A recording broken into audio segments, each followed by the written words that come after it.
আসসালামু আলাইকুম, সবাই কেমন আছেন? একটা ছোট্ট ব্লগ ভিডিও নিয়ে হাজির হয়ে গেলাম। ঈদের দিন থেকে ঈদের পরের দিন পর্যন্ত ২ দিন আমি কি করলাম তা নিয়ে আজকে ব্লগ ভিডিওটা। আশা করি আপনাদের কাছে ভালো লাগবে। ঈদের আগের দিন রাত্রে আমি ভাবলাম যে মিষ্টি জাতীয় খাবারগুলো মানে সকালের নাস্তাগুলো রাতেই তৈরি করে রাখি, কারণ সকালবেলা উঠে মিষ্টি খাবারগুলো তৈরি করতে করতে অনেক সময় লেগে যেতে পারে। আর যেহেতু আমার ছেলে ছোট, আর ছেলেকে সহজে কেউ সামলাতে পারে না আমাকে ছাড়া, তো সেই জন্য আমার কাজ করতে গেলে একটু সমস্যা হয়। যদিও আমি নিজে থেকেই এই রান্নাবান্নার দায়িত্বটা নিয়েছি। তার কারণ হলো আমি শ্বশুরবাড়িতে আছি, অনেক দিন পর শ্বশুরবাড়িতে ঈদ করতেছি। তাই সে চিন্তা করে আমি প্রথমে সেমাইগুলো রান্না করে নিচ্ছি। আজকে আমি ২ রকমের সেমাই রান্না করব। আসলে আমার ইচ্ছে ছিল অনেক কিছু করার, অনেক কিছু রান্না করার। বাচ্চার জন্য আসলে সময় পায় না, আর ওকে সামলানোর ক্ষমতা কারো থাকে না। তাই তো রান্নাবান্না শেষ করে তারপর ননদকে নিয়ে চলে আসলাম ঈদের মাঠটা দেখার জন্য। দেখুন আমাদের ঈদগাহ মাঠটা কত সুন্দরভাবে সাজিয়েছে, অনেক সুন্দরভাবে সাজিয়েছে মাঠটা। তো আমি বাহিরে একটুকু দেখে তারপর আমি ঈদগাহ মাঠের ভিতরে যাব, আর আপনাদের সাথেও এই ভিতরের অংশটুকু শেয়ার করব। দেখুন কতটা সুন্দর করে মাঠটা সাজিয়েছে। এই হলো মাঠের ভিতরের অংশ, এখানে সবাই নামাজ পড়বে। দেখুন কত সুন্দরভাবে সাজানো হয়েছে। আমার ভিতরে গিয়ে ঈদগাহ মাঠটা দেখে খুবই ভালো লাগছিল। আসলে মেয়েদের যদি নামাজ পড়ার কোনো জায়গা থাকতো তাহলে আমি ঠিকই মাঠে চলে আসতাম নামাজ পড়ার জন্য ঈদের দিন। তো যাই হোক, আমাদের এখানে তো আর এই নিয়ম নেই, তাই ইচ্ছা করলেও কোনো উপায় নেই। আমাদের ঘোরাঘুরি শেষ, এবার বাসায় চলে যাব। বাসায় গিয়ে আরেকটু কিছু কাজ আছে, সেই কাজটা করে নেব। তো এই তো দেখুন কতটা সুন্দর করে মাঠটা সাজিয়েছে, আমার কিন্তু খুবই ভালো লেগেছে। আপনাদের কেমন লেগেছে বলবেন।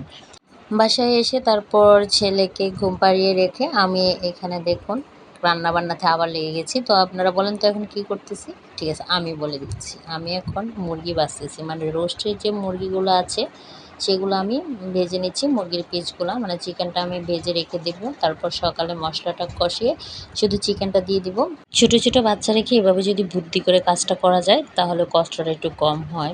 এমনিতেই বাচ্চা সামলে কাজ করা কষ্ট, তার উপরে যদি বুদ্ধি না খাটিয়ে কাজ করা যায় তাহলে তো একবারেই উপায় শেষ।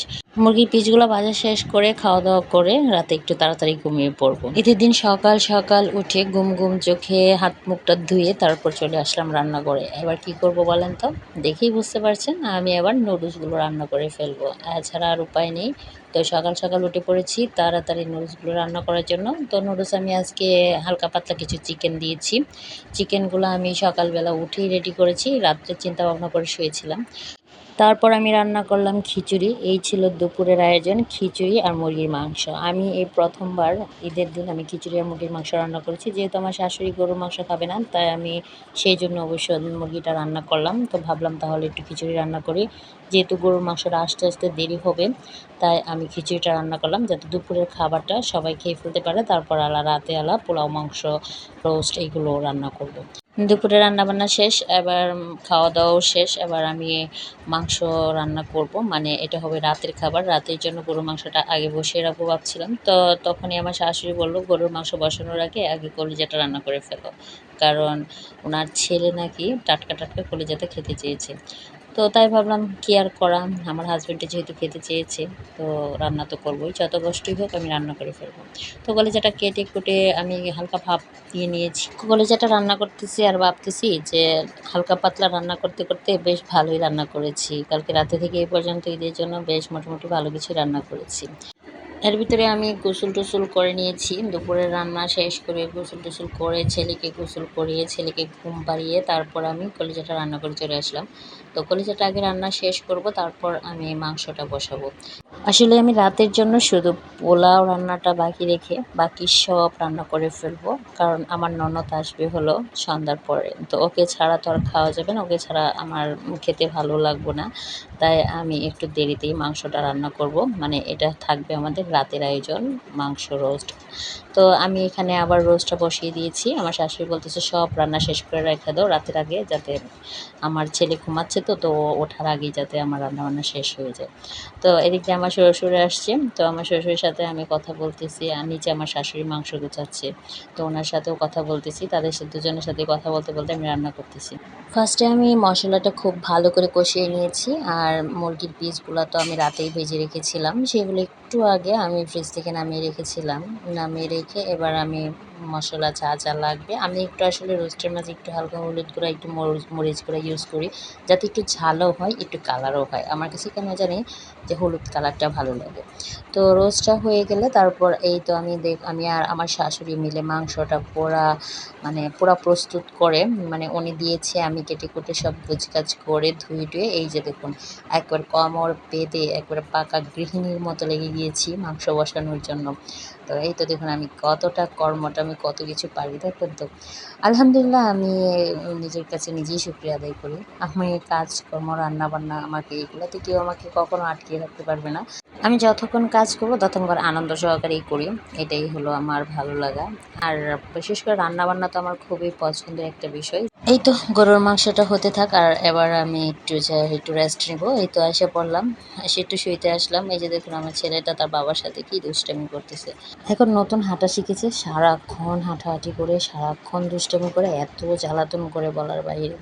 তো এই তো ঈদের দিনটা পার হলেই কালকে সকালে আবার চলে যাব ঢাকায়, মানে আমার বাবার বাসায় চলে যেতে হবে।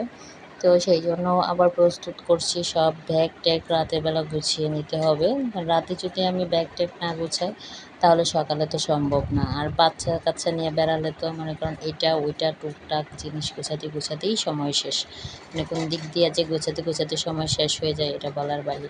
এই ছিল ঈদের দিনের অংশটুকু। তারপর এই তো ঈদের পরের দিন আমরা স্টেশনে চলে আসলাম।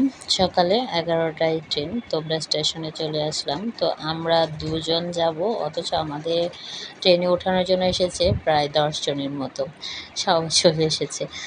যাই হোক, আমরা ট্রেনের জন্য অপেক্ষা করতেছি। এই মুহূর্তে ঢাকা থেকে একটা ট্রেন আসলো, বিশ্বাস করবেন না এত ট্রেনে মানুষ, ভিড় দেখে আমি তো ভয় পেয়ে গেছি যে আমরা যে ট্রেনে যাব ঢাকা, ওই ট্রেনে না জানি কী পরিমাণ ভিড় হয়।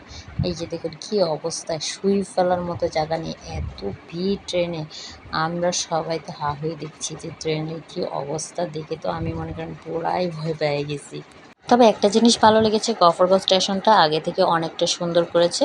গফরগাঁও স্টেশনটা মানে আগে এতটাও সুন্দর ছিল না, এখন যতটা সুন্দর করেছে দেখে আমার খুব ভালো লাগলো আসলে। অবশেষে আমাদের ট্রেনে চলে আসলো, আমরা ট্রেনে উঠে পড়লাম, প্রিয়জন ছেড়ে টুকটুক করে চলে যাচ্ছি। আমি ঢাকা যাচ্ছি আমার বাবার বাসায় বেড়াতে, তারপরও তো এখানে শ্বশুর শাশুড়ি সবাইকে রেখে যাচ্ছি, তারাও তো আমার প্রিয়জন, তাই না? তো এই যে দেখো ট্রেন চলছে, বাহির দিকের দৃশ্যটা দেখে মানে খুবই ভালো লাগছে। কিন্তু সমস্যা হলো এত গরম ছিল ওই দিন, মানে বলার বাহিরে, গরমে একবার অস্থির হয়ে গিয়েছিলাম, মানে বলার ভাষা নেই, অতটা গরম ছিল।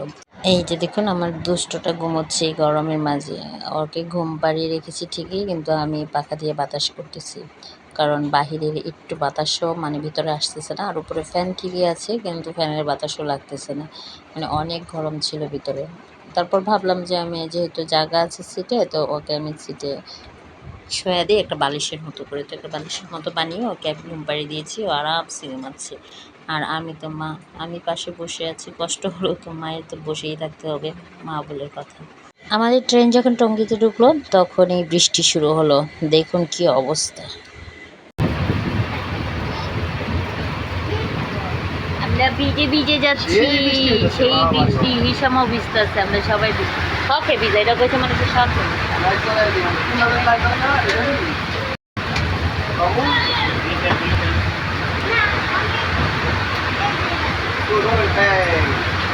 ভালো বৃষ্টি হইতেছে, দাদা না এটা মেরে দাও, ওইটা খোলা থাকে, এটা বেশি বৃষ্টি।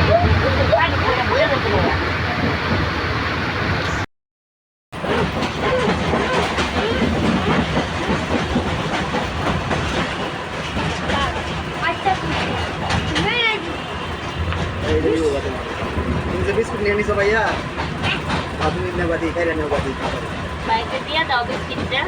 তুমি নেও নেও দিই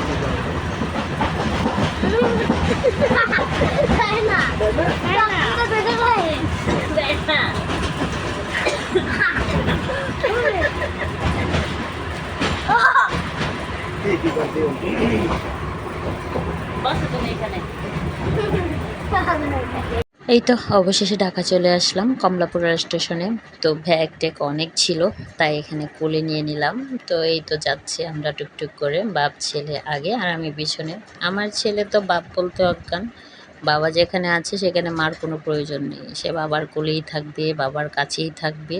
আম্মুকে সে চেনে না।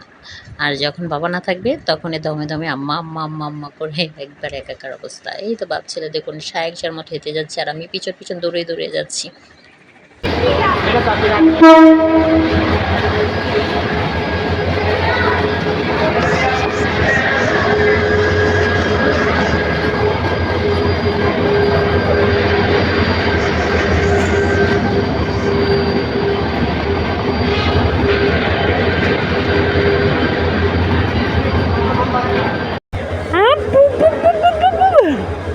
আপু আপু আপু আপু আপু, আছি আমি আছি তো।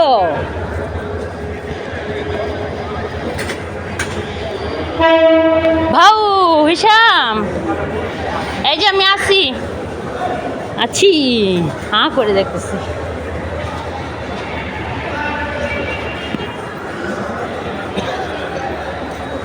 আমি আছি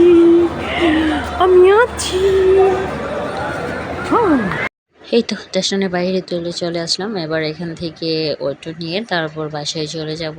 তো এই যে দেখুন কীরকমভাবে সাজিয়েছে। তো ঈদ উপলক্ষে এরকম বাঁশ দিয়ে বেড়া দিয়েছে, নিশ্চিত এখানে লাইন দিয়ে স্টেশনে ঢুকতে হয়েছে। তো এই ঝামেলার জন্য আমার ঈদে ট্রেনে যাতায়াত করতে ভালো লাগে না। এই জন্য ঈদের পরপরই চলে এসেছি, কারণ এত ভিড় হয়, এত ঝামেলা হয় বলার বাহিরে। বাচ্চা পোলাপান নিয়ে ঈদের মাঝে গ্যাঞ্জাম করে যেতে খুবই কষ্ট হয়। যাই হোক, এই যে একটা অটো পেয়ে গেলাম, যা ভাড়াটা যদিও বেশি ঈদ উপলক্ষে। তো আর দেরি করলাম না, চলে গেলাম, ক্লান্ত লাগতেছে, অনেক লেট হয়েছে মিডনাইটে। আজকের ব্লগটা এই পর্যন্ত। সবাই সুস্থ থাকবেন, ভালো থাকবেন। ব্লগটা কেমন লাগলো কমেন্টসে জানিয়ে দেবেন। আল্লাহ হাফেজ, টাটা, বাই বাই। এটা কি সামনে রাজে বন্ধ দিলে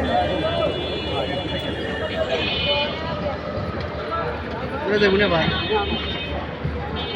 আমার বাড়ি কই?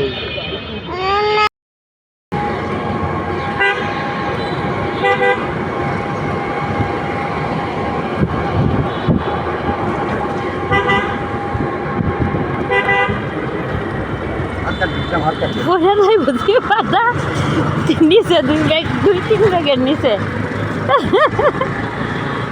লইস কেন তো কেমনে ঝুলে আছো?